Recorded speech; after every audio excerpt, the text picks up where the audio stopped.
আমাৰ এতিয়া ইয়াত মাটি এডোখৰ আছে, সেইটো মাটিডোখৰ এতিয়া যি খালী মাটি আছে ধৰক যাৰে নহওক, কিন্তু আমাৰ গাঁৱৰ মাটি হয়, তাত এতিয়া নতুনকে সিহঁতে বোলে আকৌ ভাটা, ইয়াতো অলৰেডি ভাটা আছে, আমি ইনে প্ৰব্লেম পায়ে আছো। সেইটো পঞ্চায়তত কেনেকে কাগজ গ'ল কি হ'ল, এনঅ'চি পালে নাপালে নাজানো, এতিয়া বোলে নতুনকে ইয়াত বোলে ভাটা বনাই। সেইটো এতিয়া ভাটাটো বনালে আমাৰতো এনেও বহুত প্ৰব্লেম হৈ আছে এই আগৰ পৰাই।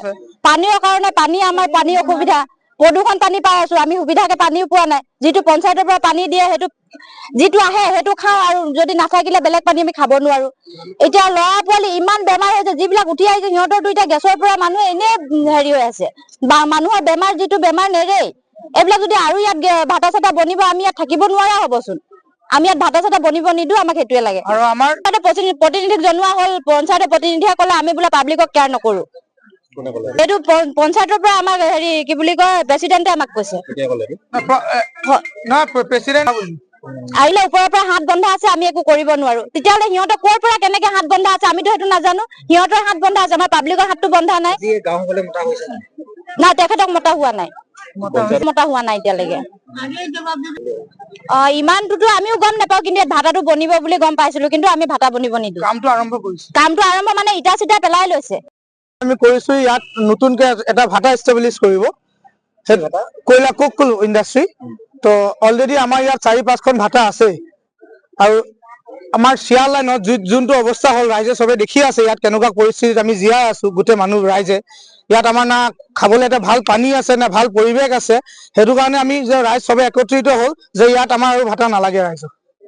এতিয়া বিচাৰিছো যে আমাৰ এইটো ভাটা যোনটো এষ্টাব্লিছ কৰিব লৈছে, সেইটো অতি সোনকালে বন্ধ হ'ব লাগে, কামটো বন্ধ হ'ব লাগে, নিৰ্মাণ কামটো। এইটো ৰাজীৱ সিং বুলি আমি গম পাইছো, ৰাজীৱ সিং বুলি। মাটিটো হ'ল টিংকু চাহ। পঞ্চায়ত প্ৰতিনিধিসকলে আমি কালি গৈছিলো, এখন জাননী দি থৈ আহিলো। পঞ্চায়ত প্ৰতিনিধিসকলে কৈছে যে এইটোতো আমাৰ আগৰ প্ৰেচিডেণ্টে দিছে, কি দিছে তেওঁলোকক সুধিছিলো আমি, কিন্তু তেওঁলোকে একজেক্ট আমাক ক'ব পৰা নাই। আমাৰ পৰা 2 দিনত সময় লৈছিলে, 2 দিন টাইম লৈছিলে, কিন্তু আমাক এতিয়ালৈকে মতাও নাই বা ৰিপ্লাই একো দিয়া নাই। আপোনালোকে ভাটা নিৰ্মাণ কৰিব নিদিওঁ বুলি কৈছে। আমি এতিয়া আইনৰ হেৰিদি যাব লাগিব। আমি ডিষ্ট্ৰিক্ট কমিশ্যনৰ ওচৰত লগ কৰিম বা মেমৰেণ্ডাম দিম তেওঁক। যোনটো আইনৰ যোনটো প্ৰচেছ আছে সেই প্ৰচেছ মতে যাম। এই অঞ্চলটোত বহুত মানুহ কেঞ্চাৰত মৰি আছে। পলিউশ্যন কন্ট্ৰল বোৰ্ড বা আমাৰ লোকেল গাঁও পঞ্চায়তে হওক, পাব্লিক কনচাৰ্ণ নোহোৱাকে ইয়াত কেনেকে এনঅ'চি দিব পালে, সেইটো আমাৰ কুৱেশ্যন এটা আছে। আৰু যি কণ্ডিশ্যন হৈ আছে, যিবিলাক এক্সিষ্টিং ভাটা আছে, সিহঁতৰো চিমনিবিলাক হাইট নাই। সিহঁতিও গভৰ্ণমেণ্টৰ কোনো ৰুলছ এণ্ড ৰেগুলেশ্যন ফ'ল' নকৰাকে ভাটাবিলাক চলাই আছে। ইহঁত ভাটাৰ মালিক যোনকেইটা অনাৰ আছে, সিহঁতকো কেইবাবাৰ জাননী দিয়া হ'ল, তথাপিও আমাৰ কথা কেয়াৰ নকৰে সিহঁতি।